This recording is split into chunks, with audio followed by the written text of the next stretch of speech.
내 집 마련이나 취직 계획부터 운동, 금연 같은 일상적인 계획까지 새 마음, 새 계획으로 출발한 2020년입니다. 지자체도 한 해 살림살이의 청사진을 내놓고 차곡차곡 실행에 옮겨가야 할 시기인데요. 완전히 새로운 경남을 선언하며 출범한 김경수 도정은 어떤 설계도를 준비하고 있을까요? 도민들에게 희망을 주는 그런 도정을 기대해도 될까요? 그래서 준비했습니다. 오늘 첫 번째 감시 리스트, 2020 경남 도정 믿어도 될까요? 입니다. 2018년 7월, 완전히 새로운 경남 선언. 2019년 경남 경제 제도약 원년 선포. 2020년 도민이 체감하는 행복한 변화 약속. 올해의 경남 도정의 목표는 도민이 체감하는 행복한 변화로 잡았습니다. 세 가지의 핵심 키워드 또는 핵심 과제. 첫 번째 키워드가 청년입니다. 그리고 두 번째는 교육과 인재 양성이고요. 세 번째가 동남권 메가시티입니다.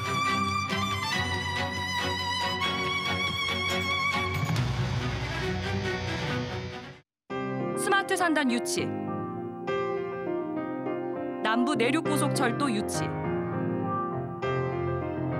진해 신항 유치, 3대 대형 국책사업 청사진은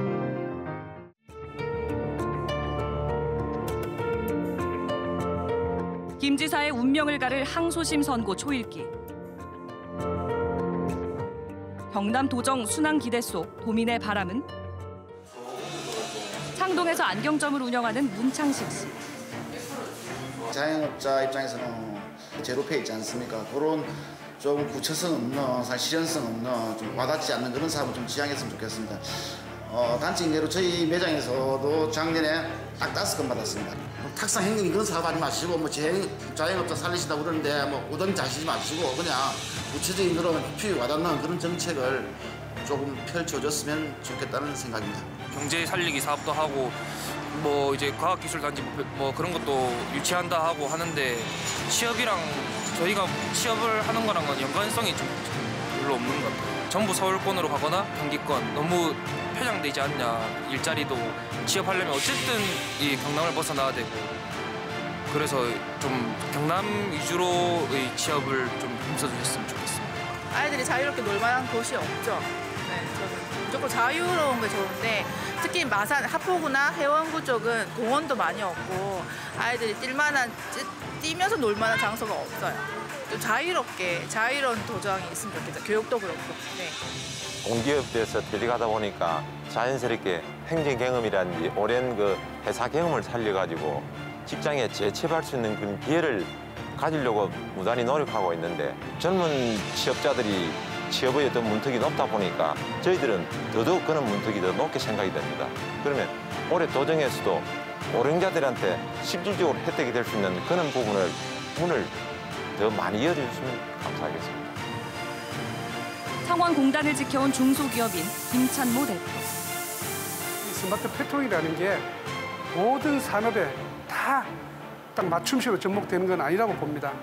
그래서 공정이라든가 어떤 그 일감에 따라서 스마트 패트롤링을 잘 접목시켜서 좀 활성화하고 적재적소하는 것이 어떨까. 지사님께서 정말 집중적이고 집약적으로 우리 도정을 살피고 산업 근간을 살피고 우리 현장을 살필 수 있었으면 좋겠는데 요즘 언론이나 TV를 보면은 하루가 멀다 하고 법원에 갔다 왔다 하고 상당히 도민으로서 안타깝게 생각하면서 하루빨리 그런 문제들이 잘 해결돼서 빨리 이 어려운 국면을 벗어났으면 좋겠다 하는 것이 신년의 바람입니다.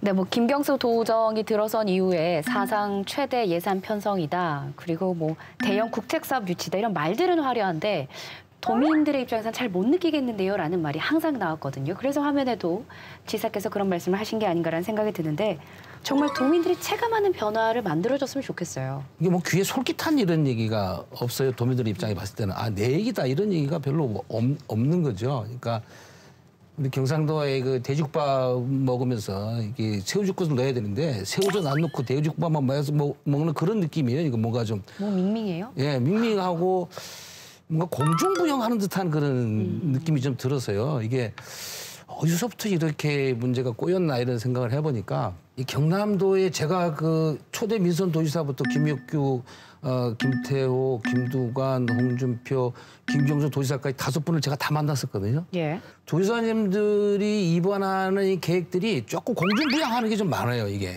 좀 많고 생활 밀착형이나 생활 정치에 가깝기보다는 뭐 대형 프로젝트나 국책 사업을 어떻게 많이 따온다. 여기에 많이 집중하면서 스케일은 큰데 도민의 체감은 떨어지고 이런 거죠. 그래도 저희가 또 짚어봐야 될 게 굵직한 국책 사업 3가지 유치를 한번 짚어보도록 하겠습니다. 최대 성과로 내세우고 있기도 하고요. 어떤 것들이었죠?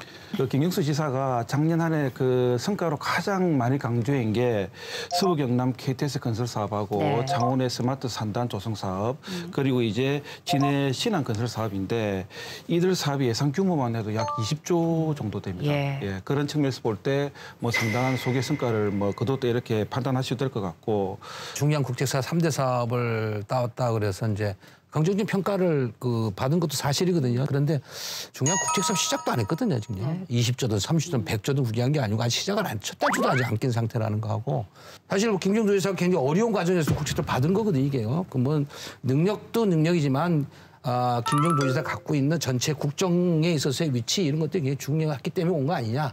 반면에 이것을 실행하는 문제에서는 약간 다른 차원의 문제다 이렇게 생각이 좀 들고요. 예. 그러나 이제 역대의 경남도정의 역사를 보면 이 국책 사업들이 사실 도정 전체를 발목 잡았지 않습니까? 그 대표적인 게 우리 항상 얘기했던 그 마산 로봇랜드인데 2007년도 시작해서 12년째 와서 7천억짜리 공사를 이제 겨우 뭐 1단계 해고 끝나고 아직도 수렁에 헤매고 있는 이런 건데 그래서 3대 국책 사업을 따온 거는 중요하지만 이게 어떻게 잘 실현될 것인가의 핵심 문제는 도정의 핵심 수장이 이것을 계속 할 역량이 있느냐. 그다음에 도정의 핵심 수장이 지속적으로 관리할 수 있느냐. 그다음에 지속 가능한 방법으로 이것을 제도화시킬 수 있느냐. 이 3가지 문제를 근본적으로 시작 단계의 첫 단추 잘못 깨면은 마산 노브완도와 같은 그런 상황이 오지 않으라는 법이 없다. 저는 그런 생각이 듭니다. 예.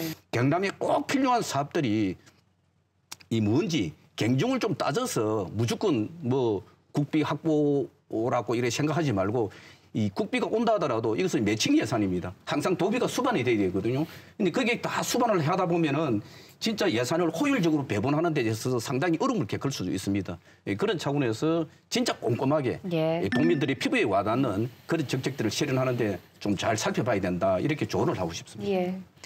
정부 예산에 그 남부 내륙 고속철도 같은 경우에는 기본 설계 용역비 150억이 통과가 됐거든요. 그래서 이게 예정대로만 진행이 된다면 올해 이제 연말쯤에 이게 기본 설계 용역 발주가 가능할 것으로 예상을 하고 있습니다. 그래서 뭐 예산도 책정됐고 그래서 남북 내륙 고속철도 같은 경우에는 뭐 큰 무리가 없다라면 잘 진행될 수 있지 않을까라고 기대를 할 수 있을 것 같고 그런데 이제 이 기본 계획에서 한 가지 우려되는 점이 이겁니다. 지금 총선도 다가오고 있는데 고속철도 들어온다고 하니까 이제 각 지자체들이 서로 자기 지역의 역사를 유치하겠다라고 벌써부터 지금 과열되는 양상이거든요. 뭐 예를 들면 거제시 같은 경우에는 시의회에 전혀 보고도 없이 시의회에서 모르는 상태로 도에다가 의견서를 이제 이곳에 해주세요 하고 의견서를 제출했다가 이게 뒤늦게 알려지면서 의회 패싱 논란이 있기도 했습니다. 그런데 이거는 제가 볼 때는 이제 시작에 불과하고 본격적인 총선 전국으로 들어서면 이제 내륙철도가 지나가는 라인에 있는 지자체에 출마하는 후보들은 전부 다 내가 역사를 유치하겠다라고 이제 호언장담하는 그런 사태가 벌어지지 않을까 싶은데 이런 것 때문에 기본 계획에 혹시 고속철도가 저속철도가 되는 일이 발생하지 않았으면 하는 바람입니다. 스마트 산단 관련해서 좀 얘기를 나눠볼까요? 뭐 산업계나 노동계 반응은 좀 어때요? 근데 문제는 이제 그 스마트라는 개념이 어떤 특정에 이렇게 좀 선택 집중하면서 이것을 좀 자리 잡아 확산시켜 나가는 그런 게 아니고 스마트가 무슨 뭐 기승전 스마트에서 모든 곳곳에 스마트를 다 집어넣다 보니까 스마트를 만능처럼 자꾸 생각하는 경향이 있어서 이게 이제 현실에 접목이 안 되는 겁니다, 사실은. 어쨌든 간에 이게 스마트 개념이 두 군데서 이제 약간 이제 그 미스매칭이 나는 것 같아요. 이제 경남 지역 사회에서 부적응인데 하나는 뭐냐면 이제 현장이죠. 현장에는 경남에는 사실 조선, 뭐 기계, 자동차 이런 중후장대형 발전 이런 산업들이 있는데 여기에 스마트 산업을 결합시키려면은 그런 산업들이 일단 침체되지 않은 상태에서 약간의 궤도가 있고 그 자금을 회전시키는 유동화된 부분이 있어야 되는데 완전 바닥에 깔아앉아 있는 상태거든요. 그리고 전체 산업 자체가 이 4개의 그 거대 중후장대 산업에 하청 계열화되어 있는 상태이기 때문에 이거 전체가 약간이라도 업된 상태에서 스마트 얘기를 결합시켜 나간다면 공단이든 공장이든 산단이든 뭐 의미가 있을 건데 그게 참 쉽지 않다는 거죠. 그래서 당장 이것을 끌어올리는 데 더 집중하는 게 맞지 않느냐 이런 얘기죠. 두 번째는 이런 이제 스마트 문제, 스마트 산업, 스마트 경제를 일고 나가려면은 한 축에 있는 사람들이 마음을 얻어야 됩니다. 이제 이게 산업이니까 한 축이 노동자들인데 노동자들이 상당히 힘들어 하는데 거기에도 그 스마트 왜 안 하냐라고 가르치려고 하면 안 된다는 거죠. 근데 그런 데에서 노동자들하고도 약간 미스매칭하고 부적응이 되는 게 아니냐. 그래서 스마트는 좋지만 현재 추진하는 방식에서는 약간의 궤도 수정이 필요한 거 아니냐 이렇게 생각이 듭니다. 예. 그 스마트 산단과 함께 이제 유치한 강수 연구 특구 이 스마트는 보니까 뭐 경북을 비롯해서 다 강력 자천단체에서도 키워드가 전부 다 스마트 이야기만 이런 나오는 것 같은데 이제 강수 연구 특구 이제 이 지정을 계기로 해서 제조업에 대해서 르네상스 시대가 도래할 것이다 이렇게 이제 장담을 하고 있는데 또 그렇게 열겠다고 이렇게 하는데 실제로 우리 경남의 제조업의 생태계가 상당히 위태롭거든요. 뭐 잘 알다시피 GM 사태라든지 두산중공업을 비롯해서 거기에 하청업체, 협력업체 다 지금 위기 속에서 있습니다. 뭐 조금 전에 VCR에서도 봤지만은 중소기업에 대한 저런 얘기처럼 실제로 경남의 중소기업들이나 협력업체나 하청업자보다 다 어려움을 처지에 있는데 그런 업체들에게 실질적 도움되는 것이 무엇인가 이렇게 좀 그런 정책을 좀 고민했으면 좋겠다는 생각이 들고 구호로서 이런 것이 해결되는 것은 아니다 이런 생각이 들고요. 근데 진해 신항을 경상남도에서는 또 스마트를 붙였거든요. 진해 스마트 대형 항만. 말씀하신 게 뭐 기승전 스마트라고 하셨는데 여기도 그런 것 같습니다. 근데 이 이제 신항만이 공사비가 어마어마합니다. 지금 총 공사비 책정된 게 12조 7,900억 정도. 이게 사상 최대 규모로 가고 또 이제 이게 엄청난 규모의 항만이기 때문에 메가포트다. 그래서 이 메가포트를 동부가 최대 물류 거점 지역으로 만들겠다라고 하면서 기존에 지어져 있는 지금 부산 신항하고 여기를 연계해서 세계 제1의 환적 거점으로 만들겠다라고 이제 계획을 세우고 거기에 걸맞는 정도의 시설을 하겠다라고 하고 있습니다. 그래서 지금 21선석 규모로 이제 계획이 되어 있는데 여기에서 이제 그 관련 자료에서 보면 직접 고용 효과가 6,700명이고 토지 개발로 취등록세가 당장 들어오는 게 한 1,120억에서 1,400억 원. 그리고 지역 건설업체 이제 그 공사의 한 40% 정도를 지역 업체에 할당하게 돼 있기 때문에 건설업 효과가 한 5조 정도 된다라고 얘기를 하고 있습니다. 이것만 해도 상당히 큰 규모라는 건 알 수가 있죠.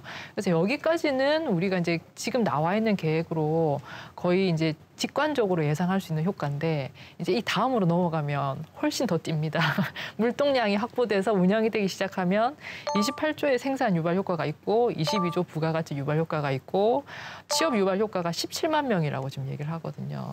저희가 이런 거 한두 번 본 거 아니거든요, 문제가. 그러니까 이 정도 경제 유발 효과가 있고 엄청난 돈을 그래서 투여한다라고 할 때는 거기에 걸맞는 촘촘한 계획이 필요하다. 특히나 지금 이 항만 같은 경우에는 우리 많이 봤잖아요. 계획은 얼렁뚱땅 해놓고 나중에 사업 이제 시행 단계에서 계속 사업비 늘어나고 시설은 해놨는데 텅텅 비어 있고 근데 이제 민간 사업자는 정부 상대로 돈만 계속 뜯어내려고 하고 이런 너무 많이 봤거든요. 그래서 항만을 지키는 쥐때 여기에 걸맞는 구체적인 사후계 그러니까 물동량을 어떻게 확보를 할 것인지 그리고 항만이 지어지면 그 이후에 배후 단지를 어떻게 개발을 해가지고 시너지를 어떻게 일으킬 건지 그거에 대해서 좀 더 촘촘한 계획을 세워주셨으면 하는 바람입니다. 네. 김경수 지사가 유치한 3대 국책 사업에 대해서 잠깐 짚어봤고요. 앞서 보셨던 신년 기자회견에서 이번에는 김경수 지사가 3가지 키워드를 들고 나왔습니다. 이것도 한번 짚어볼까요? 그 김경수 지사가 시무식 때 그 올 한 해 사업 구상을 쭉 밝히면서 3가지 키워드를 제시를 했습니다. 그 청년 교육 동단권이라는 3가지 키워드를 제시를 하고 이것을 이제 바탕으로 올해 이제 도정 운영을 꾸려 나가겠다 이렇게 이야기를 했는데 그 첫 번째 이제 김경수 도지사는 우선 청년 특별도를 만들겠다 이렇게 다짐을 했습니다. 도가 경쟁력을 가지기 위해서는 인구 증가가 필요한데 그러기 위해서는 우리 청년들이 여기에 머물 수 있는 환경을 조성해야 된다. 이렇게 이야기를 한 것 같고요. 그다음에 그 김경수 도지사는 인구수도 중요한데 무엇보다도 좋은 인재가 많은 게 우리 도의 건강한 그 발전으로 이어진다. 이렇게 또 바라본 것 같습니다. 그래서 교육을 잘 시키는 그런 도를 만들겠다. 교육이 강한 도를 만들겠다. 교육특별도도 이렇게 이제 이야기를 했습니다. 끝으로 동남권 메가시티를 주장했는데 그러니까 불경이 하나가 되어서 동남권 그 경제 공동체를 형성하겠다. 하나보다는 셋이서 손을 잡고 나가면 시너지 효과가 나오지 않겠느냐. 그러면 이게 우리 도의 미래에 도움이 될 것이다. 이렇게 판단을 한 것 같습니다. 이 세 가지 키워드를 가지고 올해 이제 도정을 운영할 것 같습니다. 교육특별도, 청정특별도, 동남권 뭐 중심 이걸 만들어 간다는데 키워드는 좋는데 이게 현실감이 있느냐 이랬을 때는 그 알찬 내용들을 채워가야 되는데 그런 것들은 구의에 좀 불과한 것이 아닌가 이런 생각이 실제로 들고요. 지난 그 지방선거 때 도민들의 입장에서는 집권당 후보였고 또 대통령의 최측근이고 대통령의 복심이라는 것 때문에 경남의 예산이라든지 정책이라는 이런 여러 가지 현안 문제를 해결하는 데 큰 도움이 될 거라 생각하고 김경수 지사에 상당히 기대를 하고 표를 주거든요. 이제 남은 기간 동안이라도 이 경남과 타 시도가 비교됐을 때에 예산 부분에다 부족한 부분이 상당히 있거든요. 이런 것들을 해가지고 상당히 중앙정부에서 어필하면서 현실적으로 정책이 실현될 수 있는 내용들을 채워가는 방향으로 키워드를 잡으시면 좋겠다. 이런 부탁을 드리고 싶습니다. 김경수 도지사님께서 이 그 수도권 중심의 그 개발 그리고 지역과 수도권의 불균형에 대해서는 오래전부터 계속 이제 문제의식이 있었고 그래서 이번에 이제 도정 과제 3가지가 나온 게 그 큰 틀에서 나온 거라고 이해가 되거든요. 그래서 뭐 앞서 얘기하신 이제 청년 특별도 같은 경우 그다음에 그 이후에 지금 제가 말씀드린 교육 특별도 사실 이 2개가 전혀 다른 문제가 아닙니다. 저는 같은 문제라고 생각을 하는데 뭐 예를 들어서 저희 세대만 해도 뭐 서울로 대학을 가는 일은 있었지만 서울로 고등학교를 가는 일은 없었잖아요. 그런데 지금 아이들은 보면 경남을 떠나서 고등학교를 가는 일이 너무 흔하게 돼버렸거든요. 그래서 저는 또 아이를 키우는 입장에서 제발 경상남도 안에서 초중 고등학교 나오고 대학교까지 나와서 취업까지 되면 가장 좋은 거 아니겠습니까? 좀 멀리 떠날 필요 없고 그래서 지금 청년 특별도에서는 이제 청년들의 일자리라든지 이런 거를 아마 중점을 두시고 얘기를 하신 것 같고 교육에서도 그래서 무슨 얘기를 하고 있냐면 어쨌든 큰 틀에서는 기본적으로 이제 그 나이가 어린 아이들을 대상으로는 학교랑 지자체랑 교육청에서 개별적으로 막 이루어지고 있는 돌봄 서비스를 또 도가 나서 가지고 이걸 좀 일원화시키겠다, 통합을 하겠다 이렇게 이제 얘기를 했어요. 저는 이거 굉장히 지금 환영하거든요. 애를 학교를 보내보면 아마 체감하실 겁니다. 그리고 지역에 있는 돌봄 서비스, 학교에서 하는 돌봄 서비스가 다 달라가지고 어느 거를 선택할지부터가 고민인데 이거를 하나로 좀 교통 정리를 해준다고 하니까 굉장히 저는 환영할 일이고요. 또 학교도 이건 이제 영어를 굉장히 좋아하시는 거예요. 에듀테크를 기반으로 한 미래 학교 모델을 개발하겠다고 하셨어요. 그래서 학교 공간도 바꾸겠다. 교육청이랑 연계해가지고 뭐 인재 양성을 하겠다 이런 걸 밝혀주셨는데 그다음에 이제 평생교육 문제도 얘기를 했습니다. 평생교육은 이제 뭐 기존 정규 교육과정을 졸업하신 분들에게도 평생교육을 받을 수 있게 하는데 그 구신점을 할 수 있는 기관으로 평생교육진흥원을 설립을 하겠다라고 얘기를 했습니다. 이게 계획대로만 잘 된다면 아주 좋겠죠. 아주 좋겠죠. 근데 이제 이후에 지금 연초니까 이후에 이걸 뒷받침할 구체적인 안들이 어떻게 나올지는 좀 지켜볼 일이라고 생각합니다. 네. 이 동남권 상생은 이 불경의 오래전 이 수군이었거든요. 근데 그동안에 뭐 한국당 소속의 세 단체장이 있었지만은 그거는 엄연히 그래 왔던 거고 이번에 세 단체 다 민주당 소속이지 않습니까? 그러게 탄력이 좀 더 붙은 것 같아요. 전에보다는. 네, 그런 것은 좀 인정을 하고 싶고요. 그 내용을 보면은 국가 균형 발전과 관련해서 제5차 이제 국도 종합 발전 계획이 있거든요. 거기 이제 동남권 협력 사업을 반드시 반영을 해야 된다. 여기 이제 수도권과 비수도권의 입장에서 평가 기준을 좀 달리 해야 된다. 이렇게 나오고 거기에서 이제 예비 타당성 조사에 임할 때도 우리가 함께 임하자. 그리고 남해안 고속화 철도 조기 교통 문제라든지 동남권 강역 철도 건설 문제라든지 이런 것들을 부산발전연구원이나 울산발전연구원, 우리 경남발전연구원이 협력해서 같이 연구를 하고 협력을 해나가자 하는 이런 문제. 그리고 이제 우리 동남권의 중심 사업인 해양기자재 이런 뭐 자재 수출 문제 이런 것을 갖다가 무역 사절단을 공동으로 만들고 또 수출 상담도 함께 하자. 이런 것은 뭐 현실성 있는 행태이기 때문에 이런 것이 잘 좀 실현이 된다면은 예. 좋겠다는 그런 바람은 가지고 있습니다. 네. 그런데 이제 걱정이 되는 거 뭐 3대 국책 사업 또 3대 키워드 이런 것들이 잘 실행이 되려면 참 지사가 건재할 때 유효한 거 아닐까 이런 걱정들을 많이 하시거든요. 근데 이제 김 지사 그 2심 선고가 얼마 남지 않았어요? 예, 1월 21일 날 예. 그 재판 결과가 나올 듯한데 원래 뭐 당초 예정보다 한 달 정도 늦었습니다. 크리스마스 이브 때 이제 원래 그 재판 결과가 나오기로 돼 있었는데 예. 조금 연기되는 것 같고요. 그 김경수 도지사의 이제 그 재판 결과는 향후 우리 도정뿐만 아니라 다가오는 총선에도 굉장히 뭐 그 영향을 미칠 것 같습니다.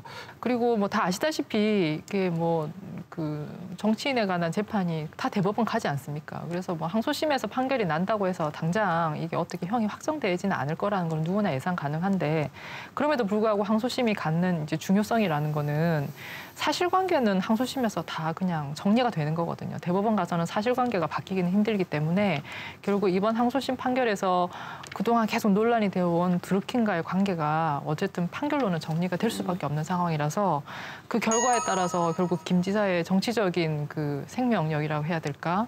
행보는 상당히 영향을 받을 수밖에 없고 김경수 지사님이 안정적으로 도정을 운영해야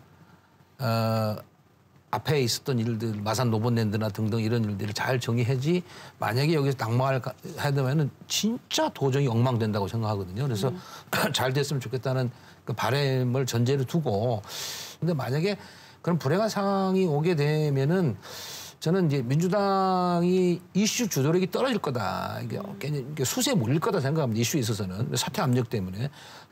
낙마하지 않은 게 제일 좋은데 그랬을 경우에 대해서 이런 이슈 주도력을 누가 할 것이냐의 문제가 더 관건 아니냐 이렇게 생각합니다. 지켜보도록 하겠습니다. 네, 그 사상 최대인 국비 6조 원 시대를 연 경남 도정 그리고 20조 원 규모의 국책 사업까지 덩치에 걸맞은 내실을 준비하고 있는지 면밀하게 짚어보고 제대로 출발할 때 도민들에게 더 신뢰받는 도정이 되지 않을까 기대해 보도록 하겠습니다.